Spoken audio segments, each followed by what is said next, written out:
Sir হাতে উঠে আসতে হবে এর ভিতরে।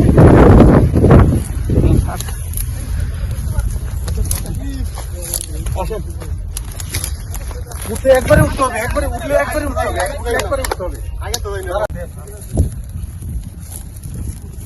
ওই যে সব এই দিক দিয়ে জ্বালাবে, এই দিক দিয়ে জ্বালাবে।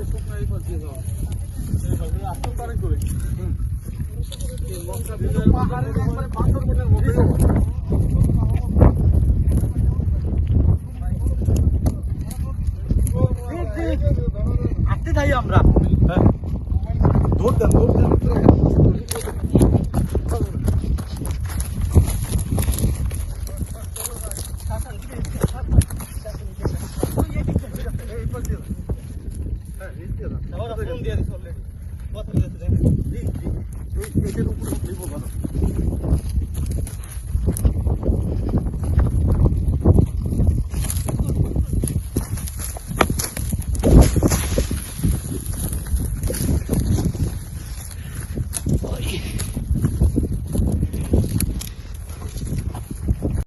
এখানে 8টি অবৈধ কাটার এসেছিল, তাদের একটা জব্দ তালিকা করে অর্ডার শিট করা হবে। আমরা তাদের বিরুদ্ধে ব্যবস্থা নিব যেন এই নিলামের বহির্ভূত অবৈধ কোনো কাটার না থাকতে পারে। আর যারা নিলাম করেছে, নিলামের যে শর্ত ছিল, কার্যাদেশের যে শর্ত ছিল, সেটি লঙ্ঘন করলে আমরা তাদের বিরুদ্ধে আইনানুগ ব্যবস্থা গ্রহণ করি। সকলেই গিয়েছিলাম উপজেলা প্রশাসন এবং পুলিশ বিভাগের পক্ষ থেকে, এবং জেলা প্রশাসনের কার্যালয় থেকেও আমাদের এক্সিকিউটিভ ম্যাজিস্ট্রেট ছিল, সাথে আমরা যৌথ অভিযান করেছি। আমরা তাদেরকে যথাযথ লোকেশন, নিলামের যে শর্ত মেনে কাটার কথা, সেটি আমরা বুঝিয়ে দিয়েছি।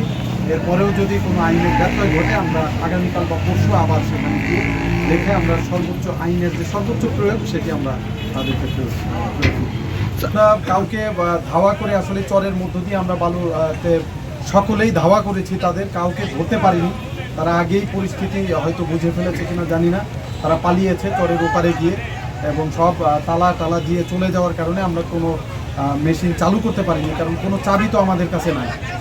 যেই কারণে আমরা সেটি এতক্ষণ অপেক্ষায় ছিলাম যে কোনোভাবে এটি আনা যায় কিনা এই পারে, কিন্তু সেটি আমরা আনতে পারিনি। এখন আমরা জব্দ তালিকা করব, নামগুলো পেয়েছি, ওটার সামনে নাম লেখা আছে, সেইগুলোর বিরুদ্ধে আমরা ব্যবস্থা নিব।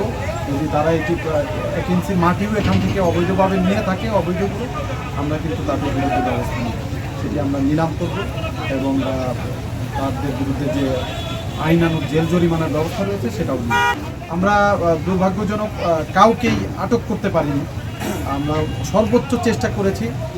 একজন সাংবাদিক মাহবুব সাহেব, ওনাকে আমি ভিডিও পাঠিয়েছি যে আমাদের চরের মধ্যে কীভাবে আমরা ধাওয়া করে